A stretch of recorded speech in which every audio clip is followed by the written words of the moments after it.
Let's rock. Hello, ladies and gentlemen, friends and neighbors, and everybody in between. It is Thursday night. And that means it is time for It Should Be About Something. Yes, you big Isbazites, Isbazoozers, Isbazerkers, and Isbazoinkers out there. Isbazoinkers? Yeah. I like it. That's Michael Smolik. And that's Jim Libby. And every Thursday at 8:30, It Should Be About Something comes to you live on YouTube Live. And it comes to you in 3 parts. But tonight, before we get to those 3 parts, we've got some business to do. No, actually, I have no business to do. I just want to find out what your business is. How's your business been, Michael? Well, usually you ask me how my week's been, so let's turn that around and let's see how your week was. My week was pretty good. I got a haircut. I did not notice that. What? I did not notice that because the fucking beard's still there. I got a beard cut. I did not notice that either. I got a beard cut. Seriously, the beard's been trimmed? Oh yeah, There's man. less beard than it was. Check out my fade, man. Check out the fade. Yeah. Come on, I got my snips on. I went down to Schick. Right. And I saw those boys again. Excellent. They took good care of me, and I thanked them very kindly. Shout out to the fellas at Schick. It was nice. I was glad I got outside, and it felt good to get a haircut. It was a nice thing to have my beard done. I've never had. So what was it like getting your beard done? It was weird. I had no reference, and so like when he started going at it, I was like, wait a minute! It took me so long to grow that. What was it with a machine? Like oh yeah, he did it with a machine. He did it with the thing. He did it with the stuff. Right. But it was like, really? It looks like he's taken none off, because I can hardly tell a difference from last week. Wow. Like I can see that you've had a haircut up here. Yeah. I believe that all of you out there in It Should Be About Something land, all the Isbazoozlers. Isbazoozlers, yeah. Look at yourself in the camera. I mean, there's the same amount of beard. I don't see any difference on the amount of beard that's on you there to when I was editing last week's video this morning. The last time I saw you, this beard was like out to here. Was it itching? It was huge. I had a beard. I looked like a scruffy old 6 inches sailor. of beard. Yes, ladies and gentlemen, it's an adult show, and it's going to be that kind of evening. Let's get our slurp on. Yeah. Okay. Hey, slurpers. Are you ready? Slurp, slurp. Slurp, slurp. So I went and got a haircut as well. You didn't notice that? You didn't notice that? I did notice it. You didn't mention it. I didn't mention it because we were working so hard at the beginning. We've been really busy. But it looks good. It was a good week. Yeah. Because my guy's back. Your guy is back? Yeah, my guy's back. My Macedonian barber's back. Oh, you don't talk to him, so no, you don't know what happened. Well, I spoke a couple of words to him while his boss was out the door, right? Because I went in a couple of weeks ago, months ago actually, and I walked in because his boss was there, and I'm like, "Where's the guy?" And he's like, "No, Gekündigt, whatever, right?" Yeah. And then he was never there, and I was going up to Schick, and I walked past, and he was there, and I went in, and I sat down and got a haircut, and his boss went out for like 2 minutes to have a smoke or something. I was like, "So what happened? You back?" He's like, "Yeah. This place doesn't run without me. Everybody comes here because of me, so you have to take me back." So, yeah, I gave him a good tip. Nice. I'm very happy. Nice. Excellent. What else happened this week? Anything good? We got this piece of tech. We got a new toy. We got new toys. And tonight's the first time we're getting a chance to really use it, so it's not going to come into full effect. But we can do that. Super interesting thing that we can do is we can go like this. What? Do it. Oh, you know why? We've already done it. Because we did it. We can only do it once a chapter. Can only drink once a chapter now. That's not going to work. No, we'll figure it out. That's not going to work. We need, so we're figuring out how to use new tech, which is nice. Yeah. We've got new tech. And this new tech has been brought to us by the incredible support that we have gotten from all of you guys out there in Isbazland. So thank you very much for supporting us monetarily as well as just being there. If you are joining us for the first time, the full experience is on the chat.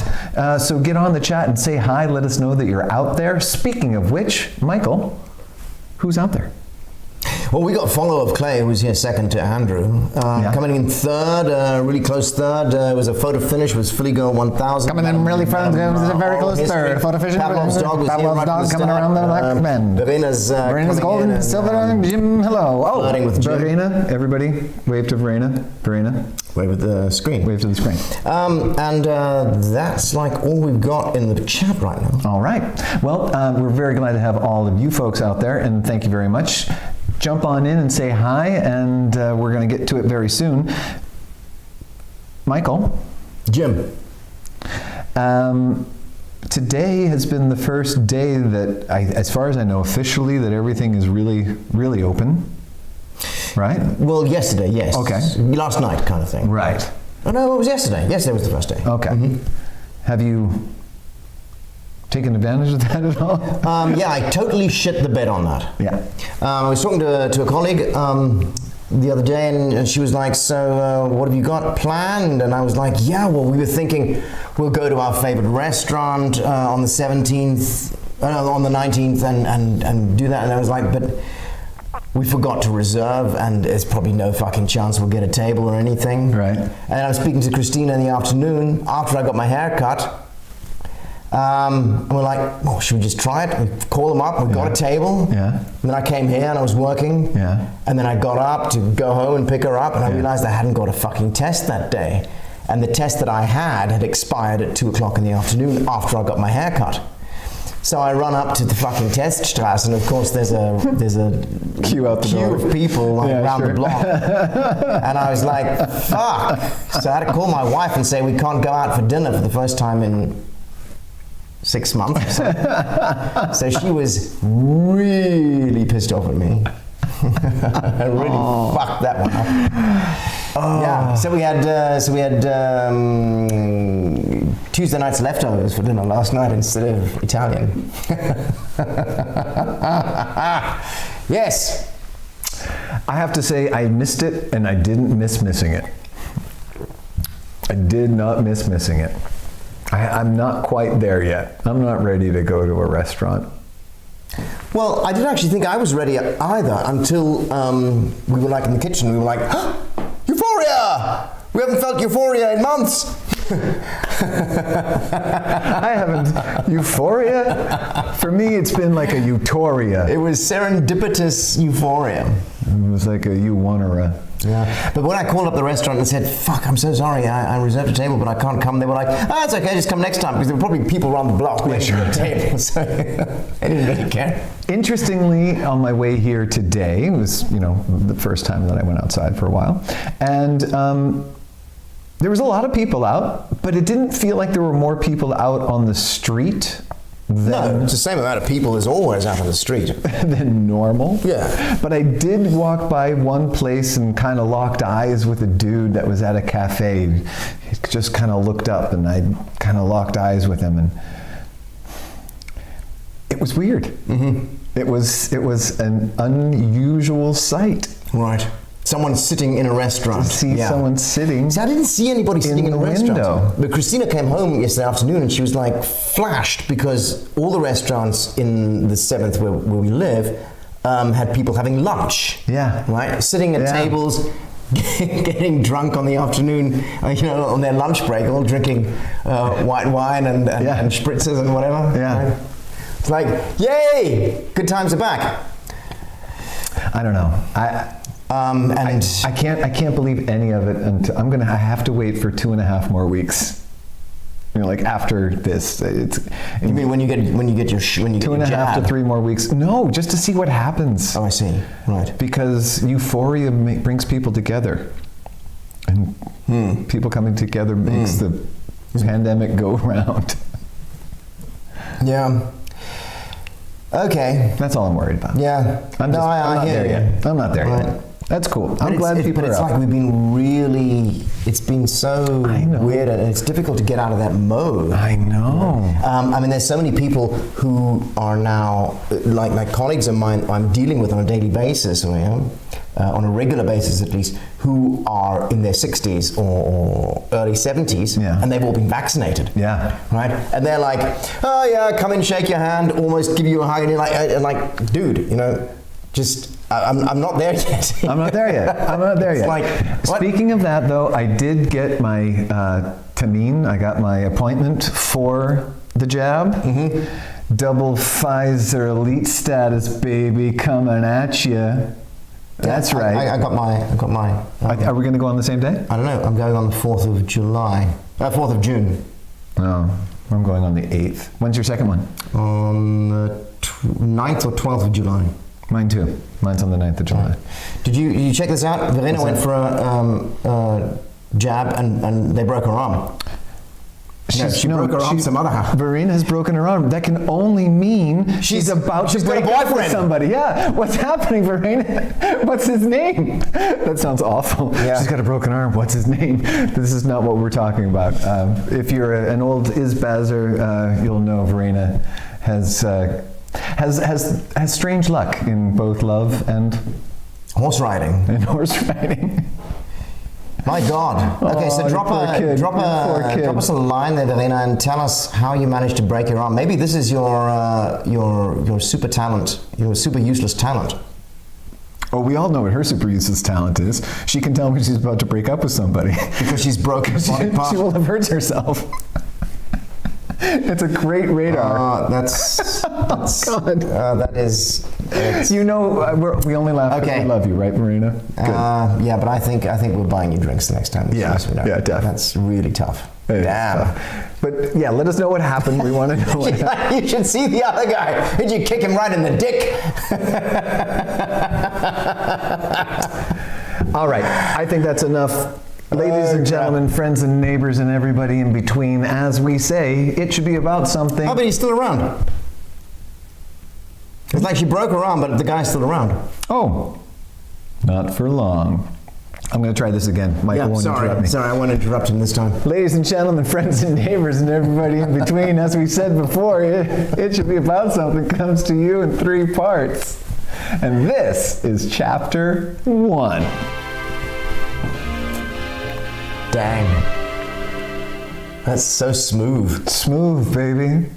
Like smooth with a V at the end. Smooth. It's so smooth, there aren't enough O's in the word smooth to describe how smooth this shit is. He's like, are you locked away in the basement? There's almost no echo. Oh.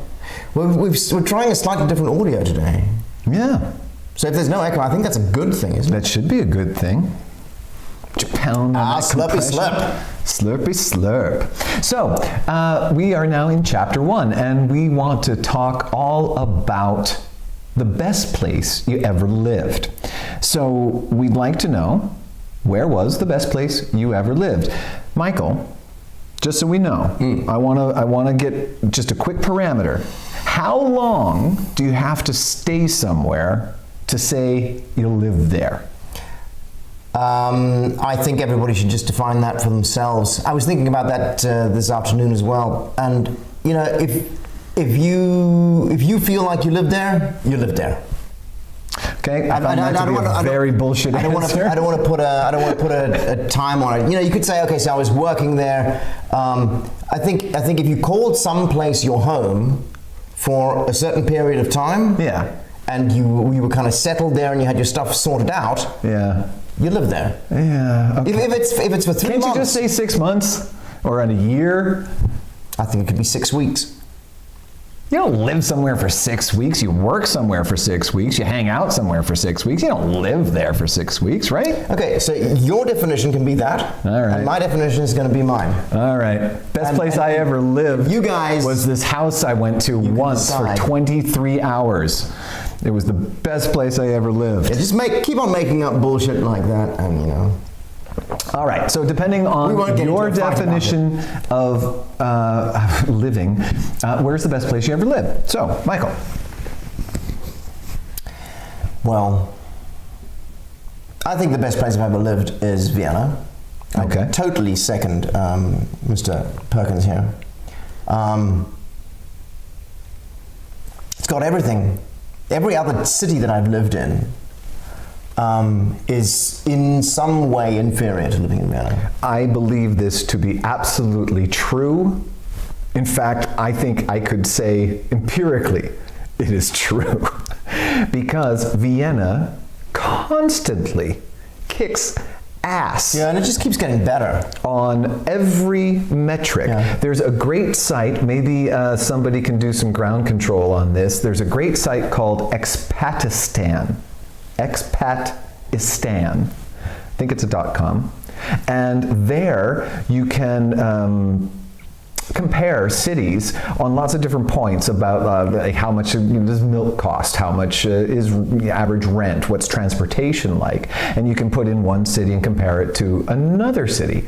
And across the board, Vienna kicks butt. Well, all of the data, by the way, on that website is user-driven, so it's people It hasn't been self-reporting. voted like the top place to live for like, I don't know, 15 years, 20 years on the trot. It's been in the top 3 at least. Jace in Australia, because he's in Melbourne, he and I for years. Well, yeah, it's Vancouver, Melbourne, and Vienna. Yeah, Zurich is up there for a while, but Toronto's been there occasionally. Toronto. But I mean, Kathy Tanner in the house, Anna Raab in the house, Leipzig and Vienna. Yeah, I hear that Leipzig is really nice. It's a nice little green city, and it's been kind of fixed up rather nicely these days. I have never lived in Leipzig, although maybe I did. I just didn't know that I was living there. But I have been to Leipzig a number of times, and it is a gorgeous city. Yeah, it's like right on the river, and it's not too big, Everything so you can always get to the river outside. And stuff. There's water everywhere. It's got a lot of lakes. It's very cold in winter, though. It's quite cold in winter, but if from spring to fall, that place comes alive. I remember being up there one time, and we went to a party. Yeah. It was outside, and the invitation to the party was just coordinates. And so we followed the GPS to these coordinates where a bunch of dudes had put up a balsa wood and paper dome, had a DJ thing going, put up like a pallet wood bar and had pallets with some pillows in this little Lichtung in the Balsa wood and woods. paper, eh? It was amazing. Wow. And there was like maybe 80, 90 people that showed up to this party, but everybody was there to rock out because they all had to follow this adventure. It was awesome. Leipzig is a great city. Did it rain on that day? No. Balsa wood and paper, man, they must have had really good weather guys on that. Right. It was very you don't do DIY. that on a chance. It was very DIY. But some of the best DJ sets I've ever been witness to were in Leipzig. Yeah. Yeah. Where else? What's number 2 for you, Michael? Well, I think number 2 takes me back to my childhood when I was about, I think it was the year I was 6 or maybe the year I was 5, somewhere around there, right? And my dad was finishing up his degree. Right. So my mom, my brother, and I lived on my great aunt's farm. Ooh. Which for kids was just amazing. Fucking amazing. All right. Did you have a favorite animal? So we stayed there for it was a flower farm. They grew flowers for florists. Did you have a favorite flower? No. Okay. No. Oh. There was lots of red dirt. But living on a flower farm in South Africa, that just sounds like the beginning of like an RTL movie starring. It sounds like when you say it that way, it sounds like the beginning of Out of Africa, where what's her name? That actress. I'm not going to help you. She's got that funny Norwegian accent. I used to live on a farm in Africa. Meryl Streep. So, okay. So that was great. Right. And so you would say number 2. I was buddies with all the farmhands kids and stuff. Yeah. And we just build sandcastles in the red muck. All day fucking long. Right. Is that where you had the mud ball fights too? No. That was long. That was in the city. That was long before the mud ball fights. Okay. I went to Hawaii once for vacation for a week. So I basically lived there. I think that's probably my second favorite place I ever lived. I never lived in Hawaii, but I did live in Key West, Florida. And I was there for about a year. It's a very weird place. There's lots of pensioners, isn't there? No. Old people. I mean, Florida tends toward old, but not necessarily Key West. Key West is more famous for being very gay. It's like 80% gay population. Right. And the people that live there. Oh, I could tell stories about Key West. The thing is, though, to live there, you either have to be very rich.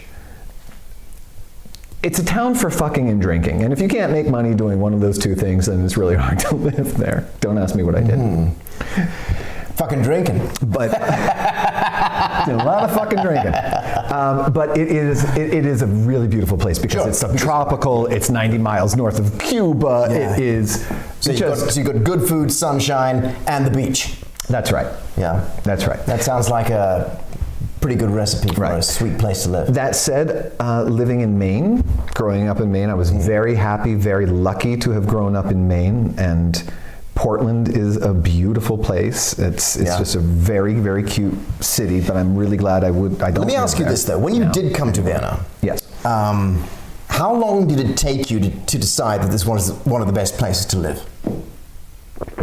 Because Moko makes this point here that when she first came to Vienna, and she came from Rome, it felt extremely pedestrian. Moko came in '96 to Vienna, because I came in '97 to Vienna. I wonder who Moko is. Do we know Moko? When I came here in 1991, yes, it was a total fucking culture shock because I knew this was like a big city. It's kind of strange when you think of Vienna. It's the 6th biggest city in Europe. Vienna is the 6th biggest city in Europe. It's the 6th biggest city in Europe. Oh, right? You don't actually think that it's in the top 10. You don't. But it is, right? You don't. But you do. I mean, you've got those behemoths that at the top is Berlin and Paris and Madrid, Barcelona and London. Then you got Vienna. Wow. Yeah. But you're going from Rome. Rome is in there as well. Must be. Yeah. So you're going like from 6-8 million down to 2. Yeah. Right. You got that big jump. Yeah, yeah. But when I came here, it was like there's no high-rise buildings. You can always see the sky. Yeah. That is weird. Yeah. For a place that is a big city. Yeah. I mean, I lived in New York for a while, which is the biggest of the biggest, right? Except for the Asians. But that was New York. Yeah. The rest of my time, I lived on the East Coast in Maine, in Boston, in Florida, and none of those places, Miami's got some big high rises, but it's a place where you can always see the sky. Boston is a very European city in that sense. And so, coming to Vienna, for me, the biggest culture shock, of course, was leaving my language and my culture and everything. Yeah. When did I realize that Vienna was the most amazing city?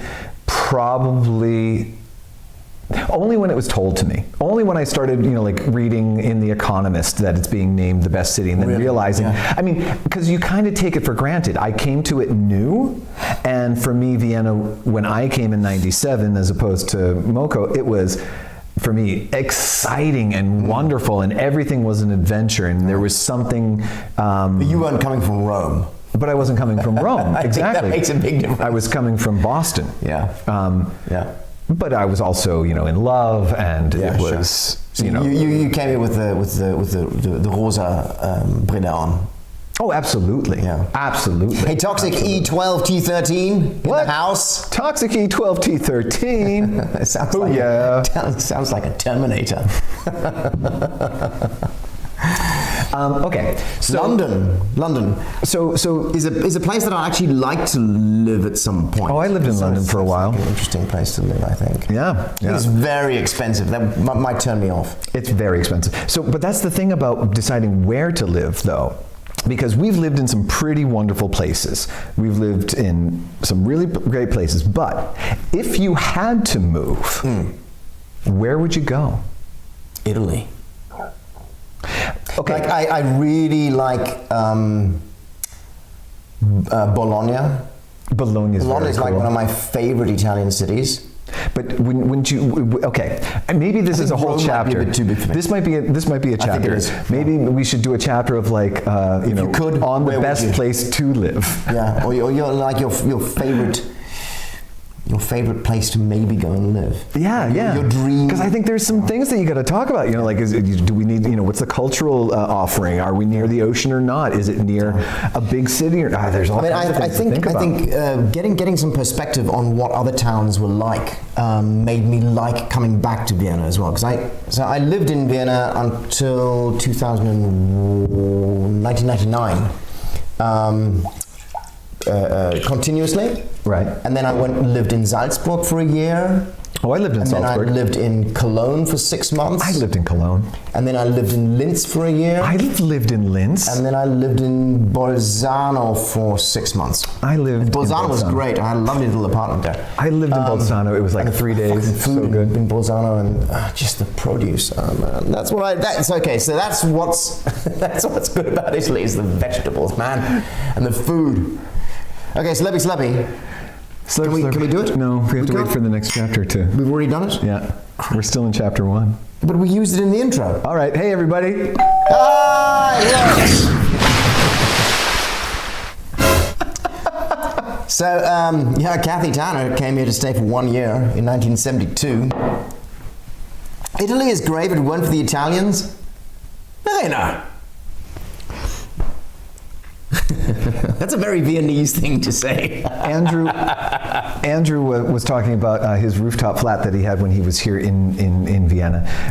What is then? We've talked about the places, the countries, the cities.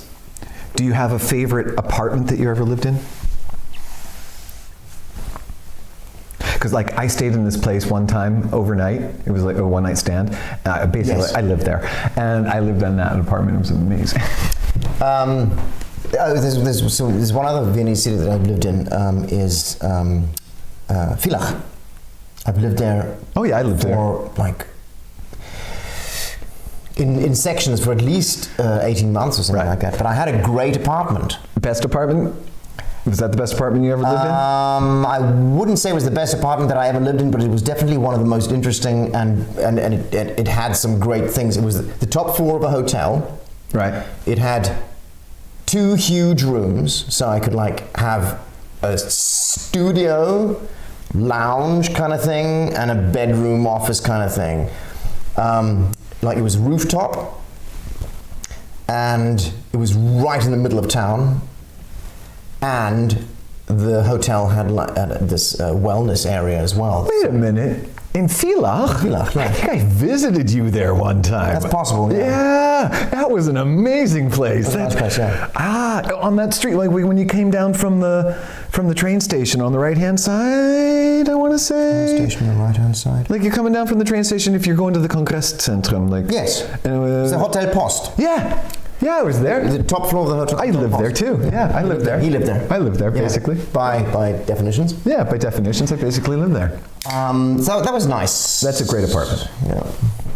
I think my apartment right now is the best apartment I've ever lived in. Yes, I think there's a lot to be said for that. I think so too. I've lived in some beautiful apartments, funky apartments, modern clean apartments, old school yummy apartments. But I think my apartment right now, on the whole... Yeah, I think the whole package is pretty good. The whole package is pretty good.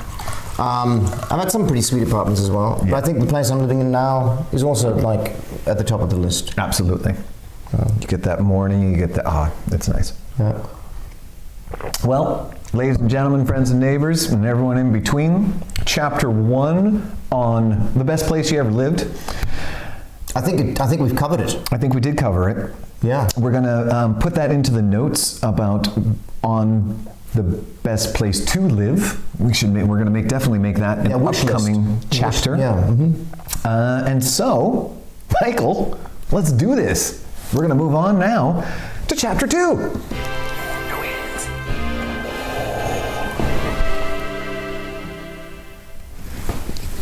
And we're back for chapter 2. My God, Isberzites, Isberserkers, you people of great skill and talent.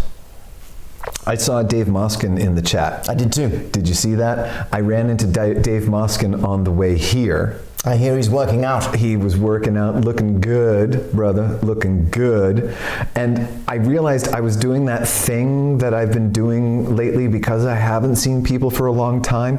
I saw him. I got giddy, a little euphoric. That euphoria that you guys were feeling for the restaurant. And I kind of like took off my sunglasses and I took off my headphones and I stood there looking at him. I was just grinning from ear to ear. Every pore of my body wanted to hug him, but I'm not going to do that. But let's do it from over here. But it was so nice to see him and to laugh with him and to have him make me late. It was great.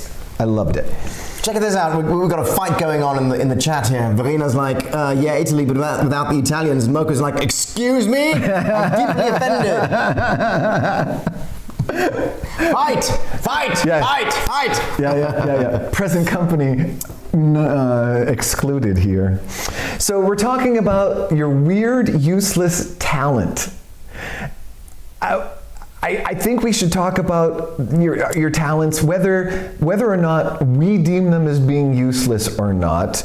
Just let us know, what are your weird talents? And then we can decide whether that talent is useless. So basically, I thought, oh, that's a great topic. Yeah. And then the more I thought about it, the more I realized that all the weird talents that I have are actually pretty useful. I don't have a talent that is useless. Okay, well, that's why I wanted to qualify that whole thing. Yeah. Because I think there are a lot of talents that, I think, Michael, you are probably, of most of the artists I know, you're probably one of the most of this, that you took the things that were your talents and have turned them into a life, a career, which I find very admirable. All of your talents in another context would be completely useless. But I don't agree. Well, shut up and let me finish my goddamn compliment. Well, then, it's a compliment. It is a compliment. Okay. God dang it.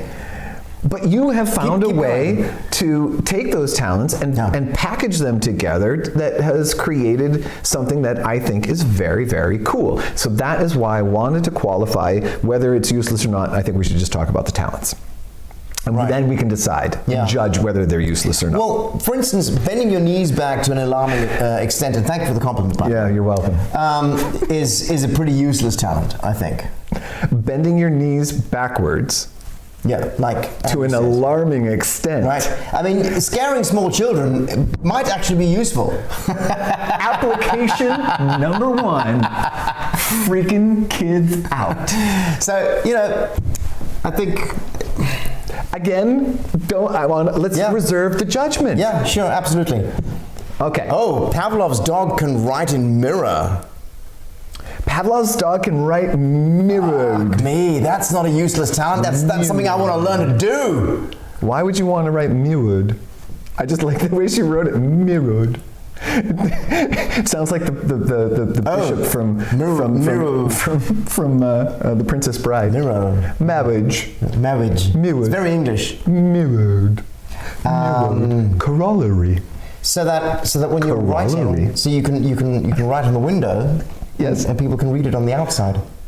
Oh yeah. That's nice. That's a nice, weird, useless talent. I like it. You can write love letters to people across the road. Yep, sounds good. Kathy Tanner can twist her tongue. Hey, Kathy, I can twist your tongue. Send us a photograph of that. Without photographic proof, that is just a claim. I could twist your tongue. It's a tongue twister. I had an evening with a woman once, years and years ago. I was so into this woman. And she was like the second trombone chair in the university jazz band. And she was this musician who was like friends of friends that I was with. Right. And she could tie a cherry stem into a knot with her tongue. And she was second chair. Like, why is that a thing? Jazz trombonist. Yeah. It was exciting for me as a young man to meet somebody who had that. Absolutely. Useless talent. That is which, totally and useless that talent. evening, it was But I not think it useless at all. impresses young men. Yeah, it did. Yeah, I'm sure. And I'd be impressed if I saw a woman do it. Yeah. I think I'd be impressed if I saw a man do it. I'd be impressed if I saw anybody tie a cherry stem into a knot. Why a cherry stem? It's like, I think this is like an urban myth. I think it started out as an urban myth. Like somebody did it in a movie once, or it was described in a novel. Yeah. And then people were like, I got to learn to do this. I hear and you. then taught themselves to do that, because why would you teach yourself to do that? Why would you teach yourself to smoke? Because you can get high. Yeah. That's the reason. I don't know. If her goal was to get kisses, Yeah. then that's why she learned to turn the tie. She got kisses. She probably thought, so what do I need to learn so that I can have a pick, so I can pick any dude I want. I'm gonna teach myself to do this, then they'll be kicking my door down. Yeah. All right. Ding, ding, ding, ding, ding on tying the cherry stem. Yeah. Do you have a useless talent? No, I can't think of one. Do you have a talent? Well, tons of talents. Yeah. What's one of those talents? Well, I can darn socks. You can darn socks. All right. That's a pretty good talent. I think that's a pretty good talent. Do you use this talent? Not anymore. Useless. You're right. Okay. You've got to use the talent, right? I do sometimes use it, actually. Okay, good. Like for woolen socks. I darn woolen socks, but other socks I throw away these days. Buy new ones. Yeah. It's just a lot of work. Do you have a useless talent? Do you have a talent that is like not a talent you use to earn money? Do I have any talents that I don't use to earn money? So if we took our definition from what was the weirdest job you had, Yeah. okay, so that we defined a job as something that you earn money by. If you get paid for it as a job, no matter what it is, Right. okay? So if it's a talent and you can make money with it, then it's a useful talent. If you can't make money with it, it's a useless talent. Right. If you can potentially make money with it, it might be possibly a useful talent. Right. Right. Okay, I do have a useless talent, although it has become useful, but I can't make money on it. Babies love me.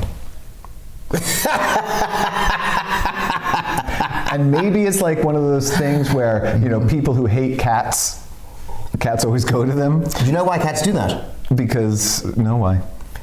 Because they don't like people moving around and trying to touch them. Yeah. So if you don't try to touch the cats, They come to you. Yeah.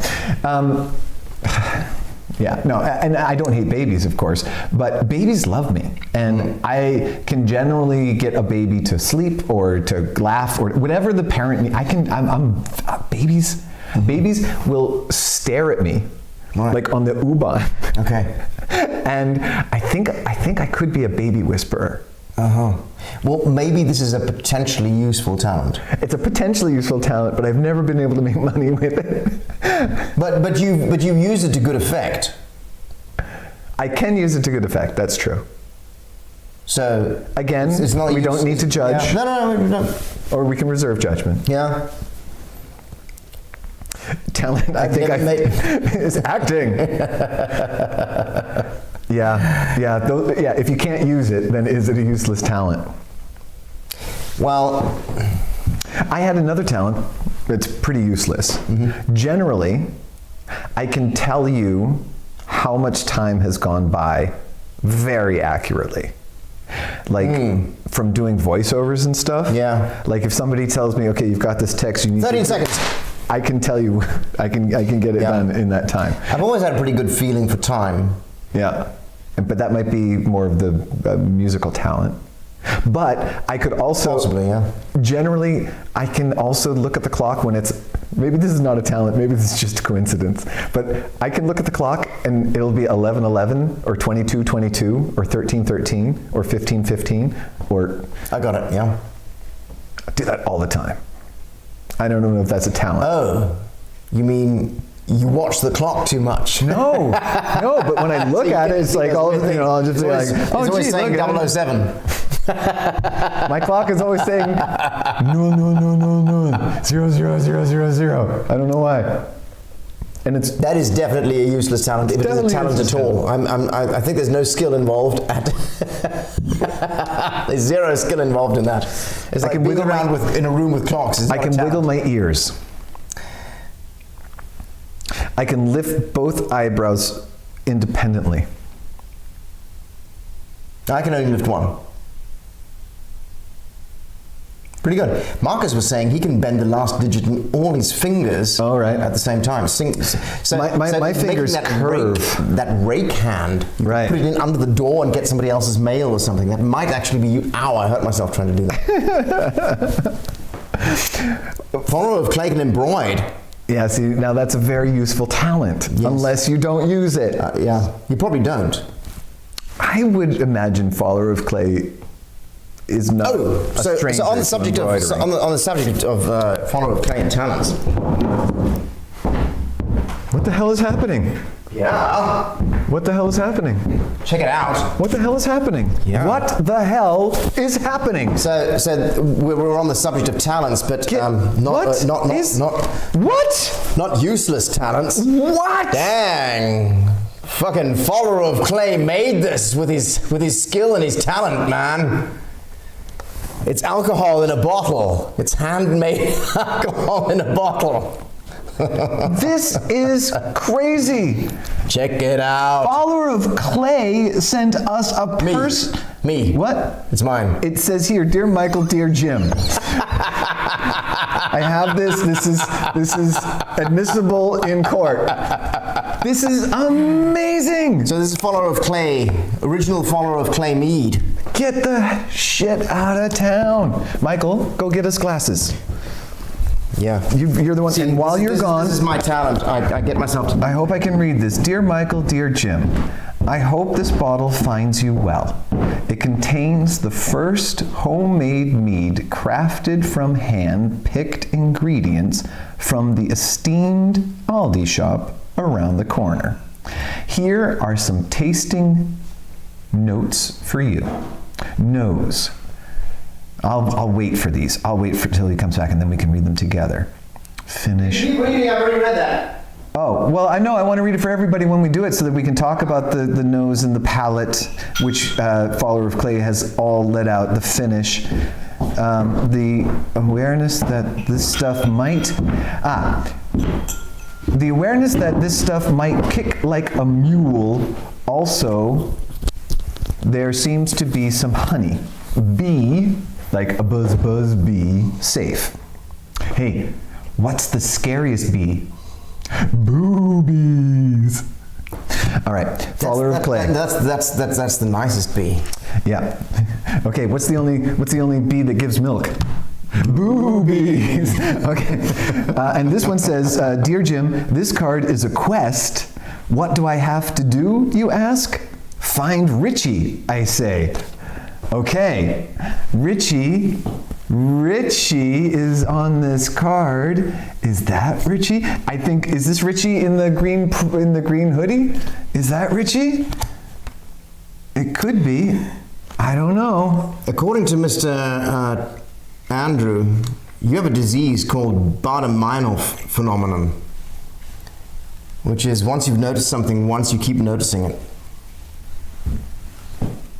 Oh, yeah. But that's it smells like honey. That's yeah. But you get that with everything, right? Like, are you one of those people every time that like you're walking down a lonely road and you notice somebody else coming, and at the moment you're crossing past, a car comes by, and it's like a three-body problem? Do you notice those things in life? No. You never notice like when suddenly three disparate things come together and. Did you just see what he did? I'm drinking mead off the tablecloth because I didn't want to waste it. All right, never mind, Michael. Just because you can't follow. All right, so I'm following follower of clay. I can only follow follower of clay. So okay, we're back now. This is mead. It's from follower of clay. This is amazing. It says nose, creamy and tangy notes of honey with a hint of apples.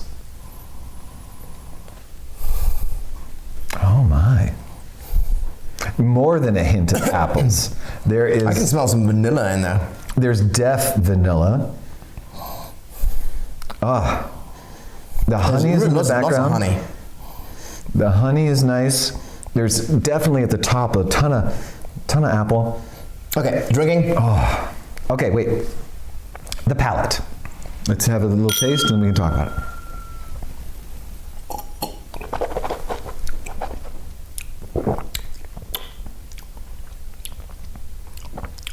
Oh my.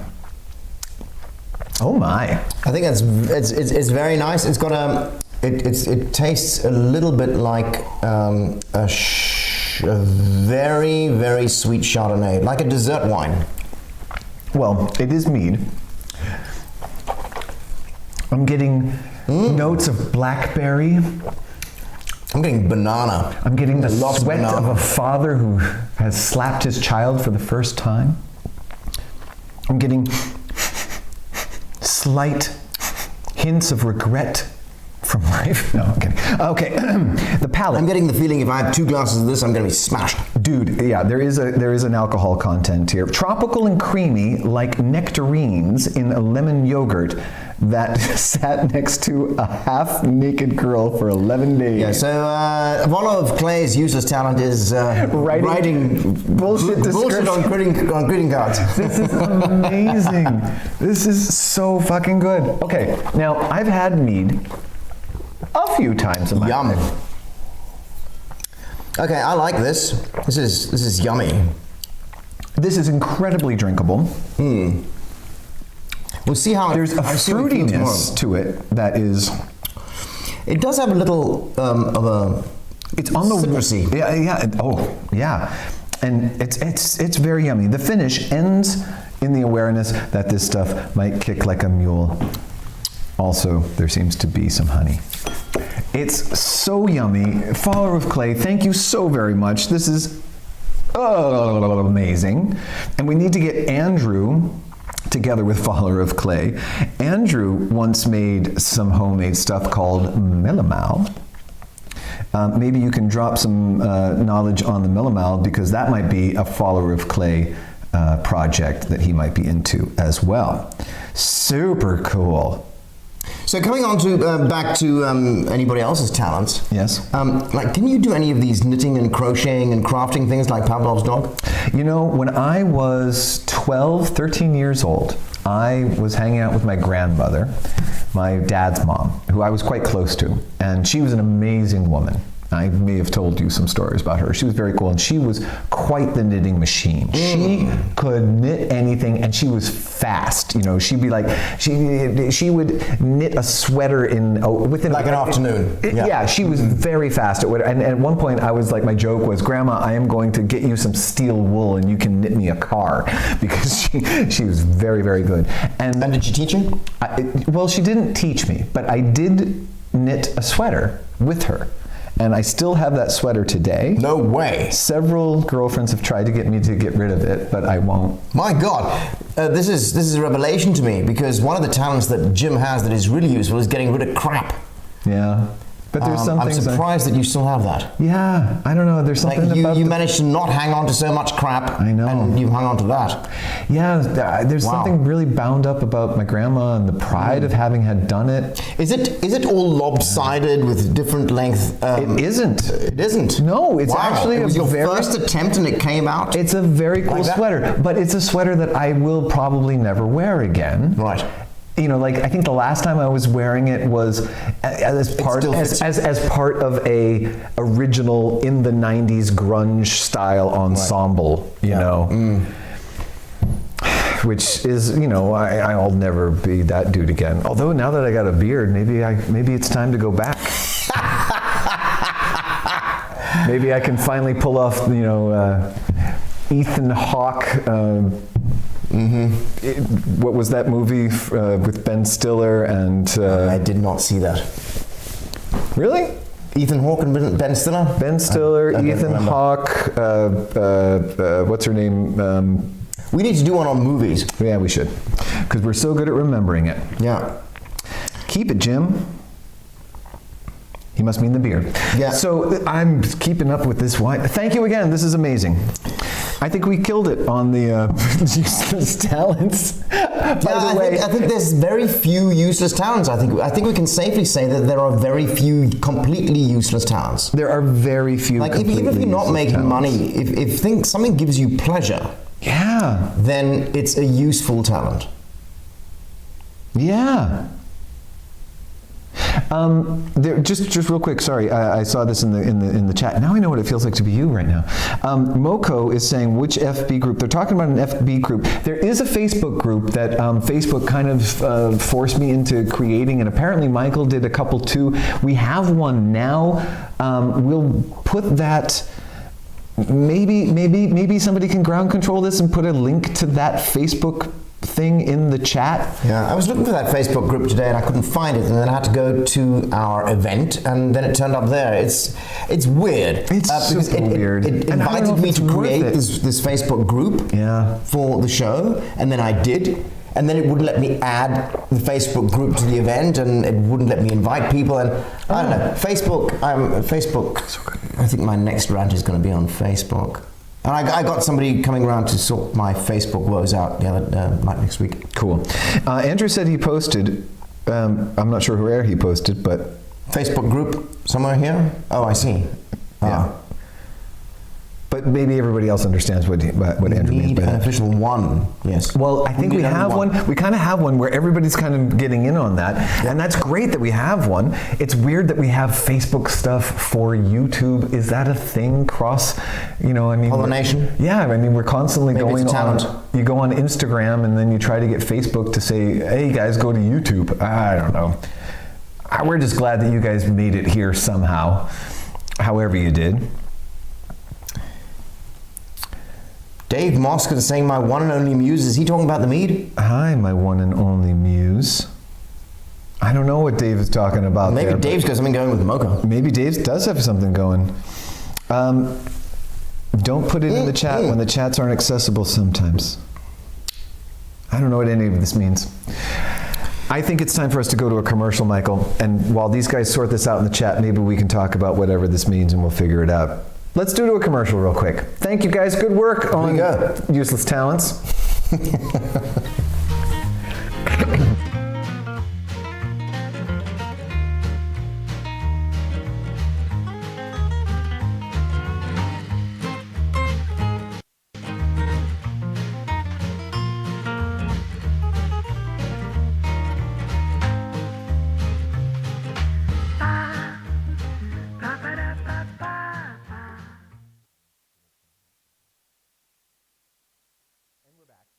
Sort of. Michael's got to sound. Yeah, we're back. We're back.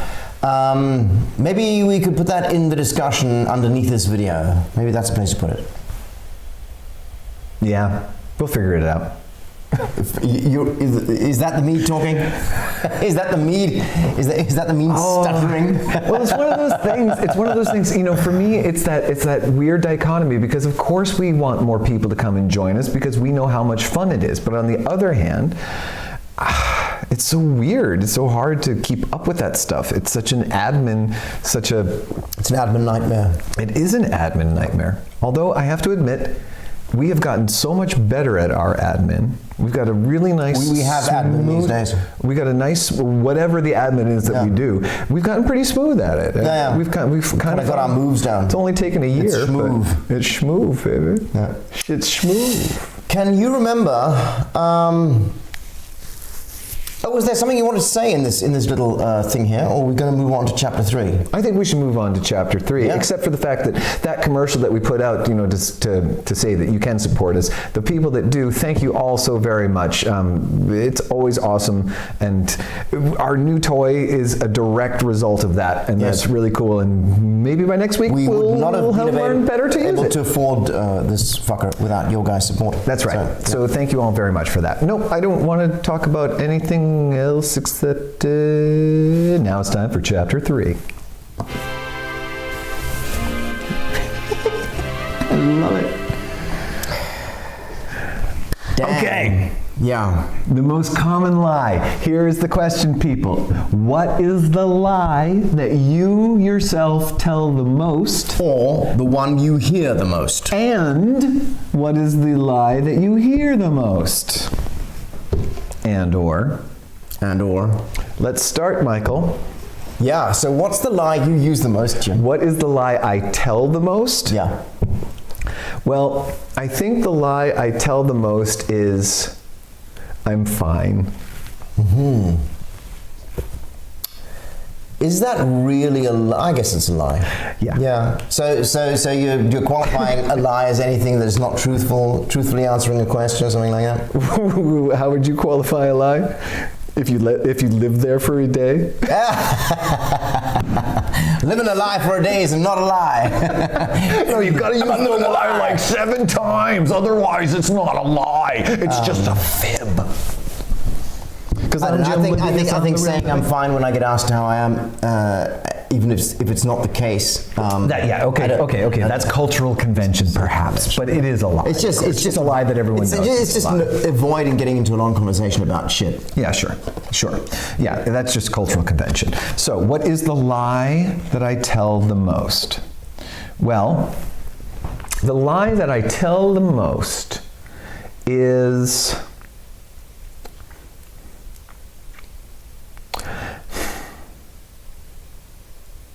I ran into Dave Moskin on the way here, and Dave was asking what I was doing, and I said that I was on my way here, and I think Dave actually said the lie that I also used to use the most, and that is the lie of, I'm busy. Hey, can you help me with this? I'm busy. Why? Do you want to take this job? I'm busy. What about dinner? I'm busy.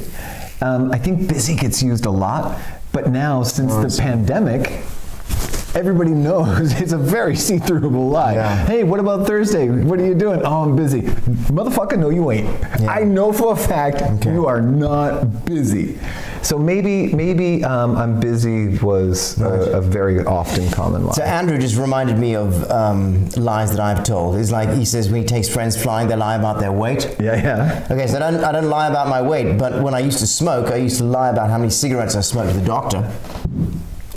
Yeah, but that's not a very common lie. You do that once a year and lie to the doctor. But it's a common lie if you do it for 20 years. I see. Yeah, okay.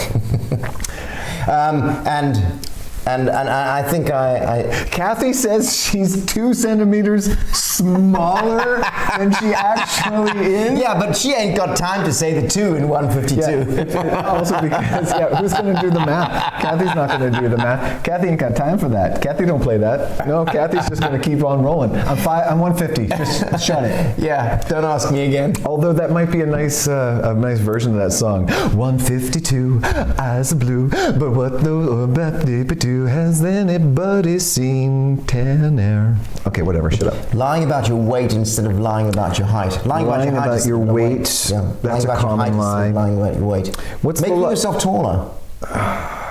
Yeah, not really. I personally, I never tried. I didn't tend to lie about those things, I don't think. But what's the most common lie that you use right now? I don't think there is a common lie that I use right now. The most common lie that I have used in the past is I'm sober, and no, I'm not high. Right.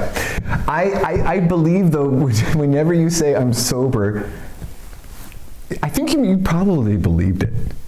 I know I often believe it. I'm fine. I'm fine. I'm fine. I know exactly that line. When I say I'm sober, and I'm not, I know it.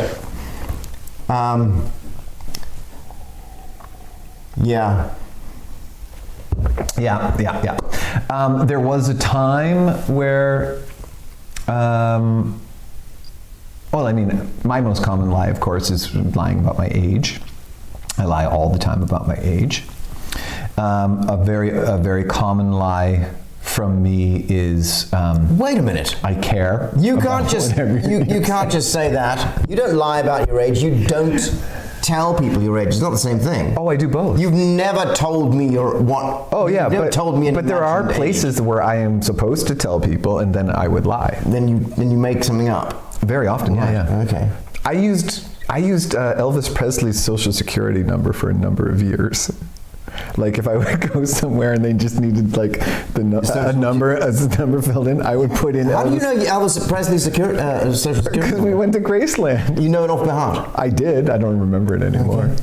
I guess you would just make one up. You just make up any shit.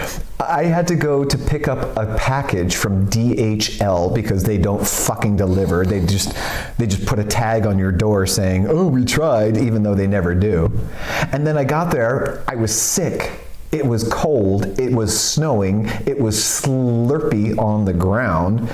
I got there and the guy's like, "You need ID," and I didn't have any ID. And I said, "What for an ID do you need?" And he said, "Passport, driver's license, and Dienstnummer, service number." And I was like, "Okay, I got a service number for you." So you said you're a policeman and you gave him a number. No, I just said, for my job. I said, "Oh, it's for my job." The Dienstnummer is if you're a cop. Really? They have a Dienstnummer. Well, he just decided it was because I was in Dienst. I said, "I'm in Dienst."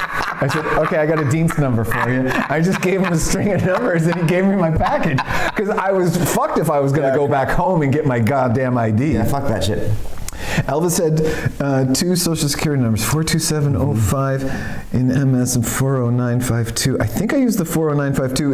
It was the one that was on in Graceland, in the back, after you go through the house where the jumpsuits are displayed, because I've been to Graceland a number of times. There's a huge blow-up copy of his Social Security card, and I can't remember which one it was. Yeah, but it was one of those.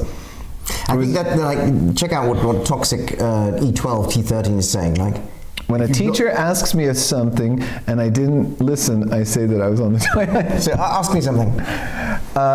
What is the capital of Florida? Yeah, I just sat down here. I was on the toilet first. Oh. Well, moving on. Charlene, what is the capital of Florida? But it's just so obvious. Yeah. Sitting there the whole time. Yeah. I just sat down, ma'am. Well, Toxic E12 T13, is that when the teacher is talking to you online or like in this classroom? Because maybe Toxic E12 T13 has got a bowel problem. Right. Maybe it's not a lie. I was having a toilet. So you could actually take the computer with you if you have a bowel problem, if you're in e-learning. Yeah. Ugh. You never had to lie about your age because people don't believe it anyway? Interesting.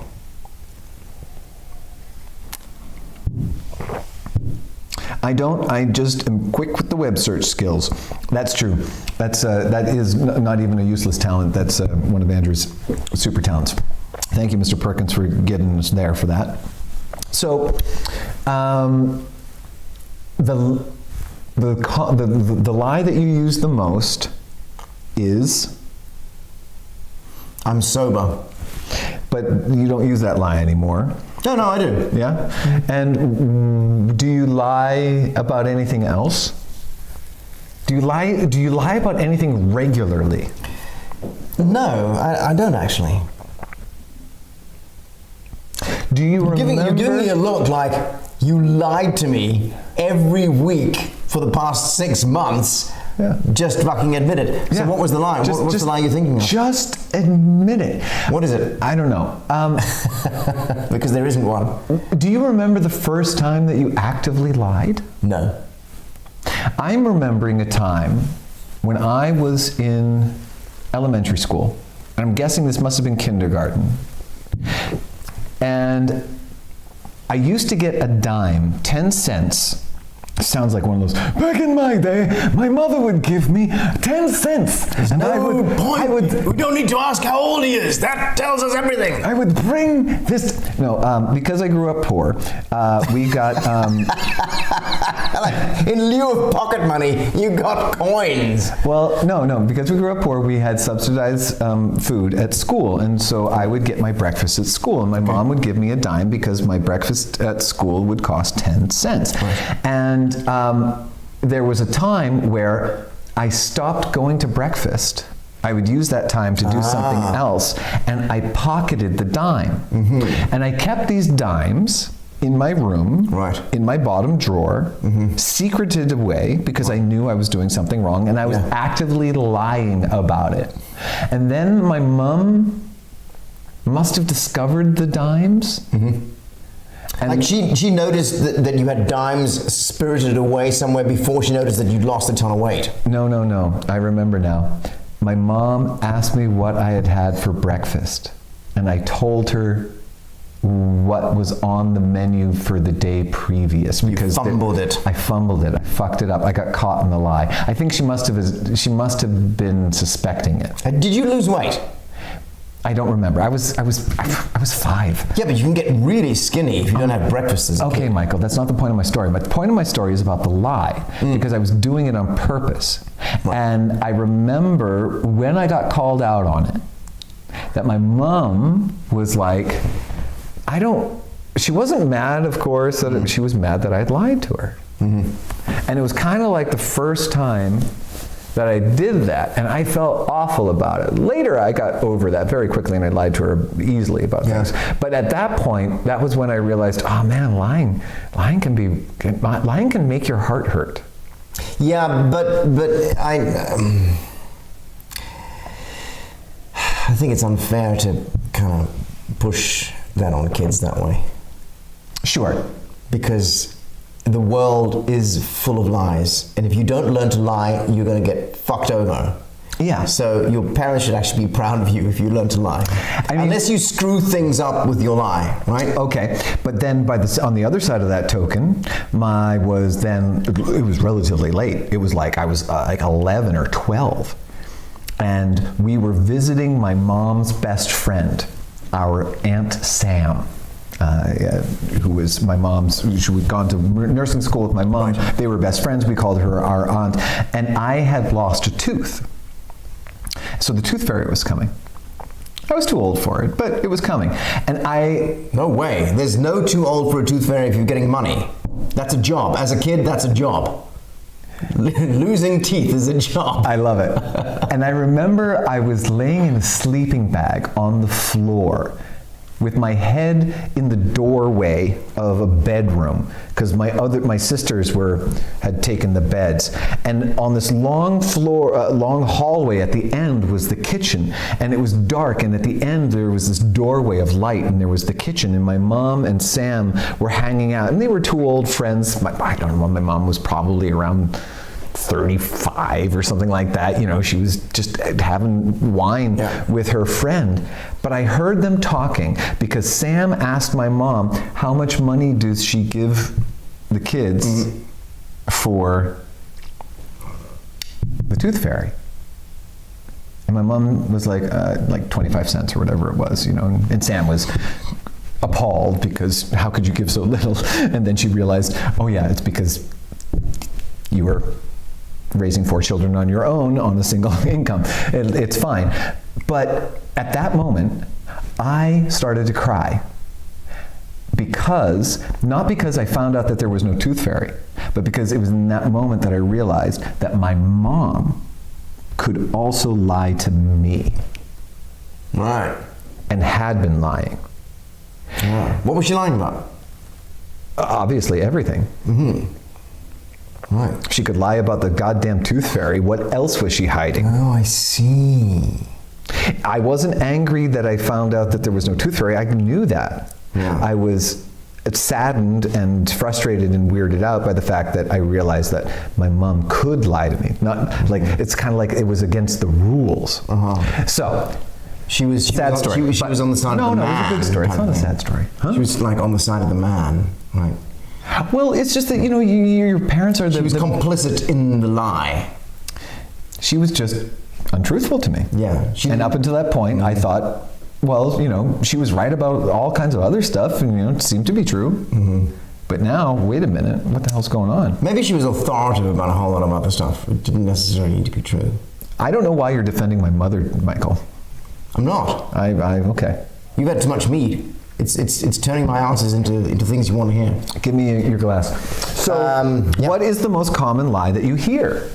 Where is the mead? You've got the mead. I think the most common lie that I hear these days is from people who want to hire me, like people who are offering me work, like, I'm going to call you next week. That is... There's actually there's the opposite of people who want to hire me. It's like people who are talking about giving me work. I'm going to call you next week. Yeah. And then it's like 4 weeks down the line. Yeah. Oh, that's a very common lie. Oh, no, don't worry. You'll get a ton of the material for your reel. Oh, that is the biggest lie an actor has ever told. Right, yeah, don't ever fall for that one. Yeah. No, don't I've worry. got none of that material. Ever. Not one fucking time. No. Producers of the world, I have supported you my entire career. Do one thing. Give actors some fucking material. I don't work for those productions anymore. Like, productions that offer you material, I'm like, no, fuck, I don't need it. I don't need material. I can make better material quicker than you fuckers. I like this. Topic idea for future show, things you did as a kid that would get you arrested now. Oh, God. That is a very good topic. I love it. Yes. Great. Philly Girl Mead. 1000. She remembers that night.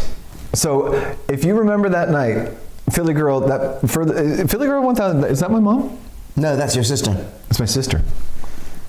She doesn't. I don't know remember which that. sister it is. She doesn't remember that night. There's no way she remembers that night because I couldn't have been that old. I don't think I was that old. I must have been 10 or 11. Whatever. But if whoever that is, Philly Girl 1000, if you remember that night, yeah, that was the night that it was.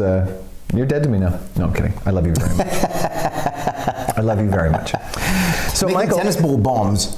So there's a ton of lies. Truth. There's what? Like overwhelming people with truth is like the opposite of lying. Yeah, because Like the truth is in the middle, but overwhelming them with the truth is more than the truth. It's like more than they bargained for. Yeah, that can hurt a lot. Yes, I can. I think I guess what my takeaway from this whole discussion, Michael, has been. I think lies are like tools. You can use them for good, and you can use them for evil. Like guns. And I think that we all have to know that. I think there's a stigma about lying. I think there's something to be said about being truthful. Well, it's because we call it lying. It's a moral thing. When we want to put a moral stamp on it, we call it lying. When we don't, we say it's not telling the truth. Yeah. Yeah. We should stop talking about lies. Which is worse, lying or not telling the truth? Well, but that's the whole moral thing. The lying is worse than not telling the truth, obviously. Right. But it can be exactly the same. But it is exactly the same thing. Yeah. I think it's interesting how framing things can completely change, even though it's the same thing, but it can completely texturize. Well, exactly. So, I spent the whole day making tennis ball bombs. That sounds like a terrible thing for a kid to do, but if he was saving the planet, yay! Or if you're a kid doing it, great. If you're an adult doing it, you're going to jail. In fact, if you're an adult with a kid doing it, you're going to jail.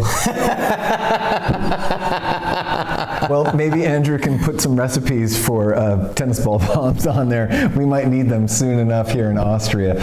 Did you see? Never mind. Oh, that fucker. Oh, I don't know. Should we really talk about it? No, we don't. No. Because we've come to the end of another It Should Be About Something.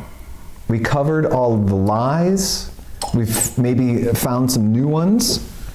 Well, I think we're all clear on what a lie is these days. Yeah.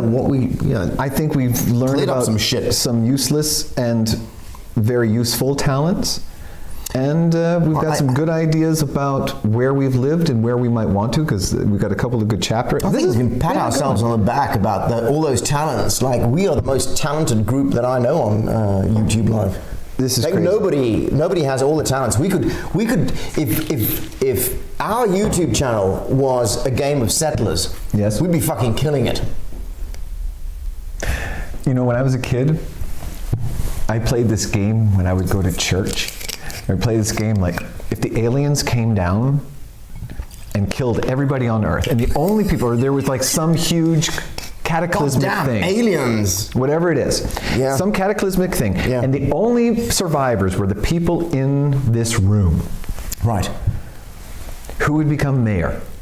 Who would be the leader? Who would have to get together with who to continue the human race? Did you get this whole thing about the U.S. military has confirmed that they've seen UFOs? Yeah, because this week, if it's just a flying object that hasn't been identified, of course they're going to admit to that, because just because it's unidentified doesn't mean it's a UFO. But different topic. Anyway, when I would do that, I would always think about that.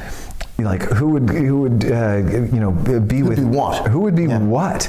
And I think you're right. I think if the aliens came down and it was just us Izbazuzlas, Izbazazas, Izbazites, and Izbazingas. What?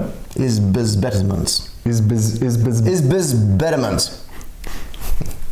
I think we would do pretty well. I think we would do pretty well if the aliens came down. We could don our own socks. We could make our own drinks. We got tennis ball bombs. We're invulnerable, man. We know what lies are. We got it all. We got small people. We got big people. We got people we don't know how old they are. We got somebody who's going to make us mead so we can just drink our way through the apocalypse. It's going to be awesome. Yeah. Thank you so much to all of you who joined us tonight. Even if you didn't make it to the chat and you're just one of the lurkers who we call slurpers in the background, thank you for being there for us. Let's give a quick shout out to everybody that did make it to the chat. Mr. Perkins, thank you so much. Muchado. Filigo 1000, follower of Clay. Follower of Clay. Moko. Verena Marcos. Kathy Tanner. Toxic 12 T13. Yeah, baby. Pavlov's dog, the Dave Moskin. Dave fucking Moskin. Anybody out there, if you don't know Dave, he's a wonderful performer, an incredible singer. He's been on the show. I know. I was getting to that. He's been on the show, and if you don't know him, check him out. Dave Moskin. He's just awesome. We love him. Verena and Machado, and I think we got everybody. If we didn't get everybody, Kathy was here. Kathy, yeah, we got Kathy. We got Kathy. And Anna. And Anna Raab in the house. Very nice, very nice. Well, that's it. Thank you all so very, very, very, very, very, very, very much. Next week, 8:30, it should be about something.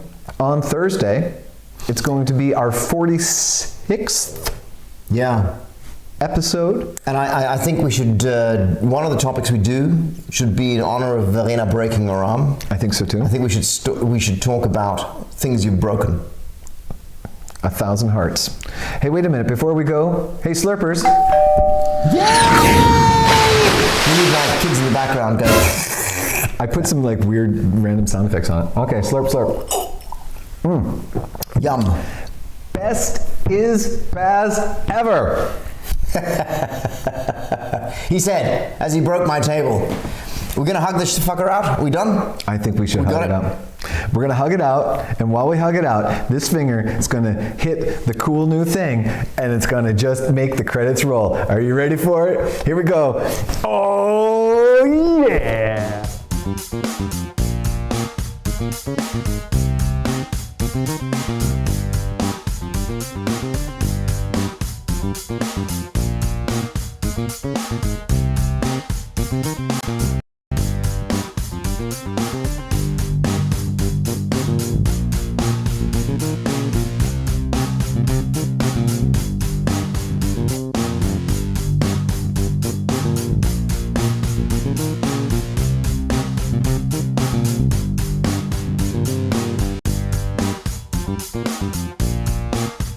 Thank you.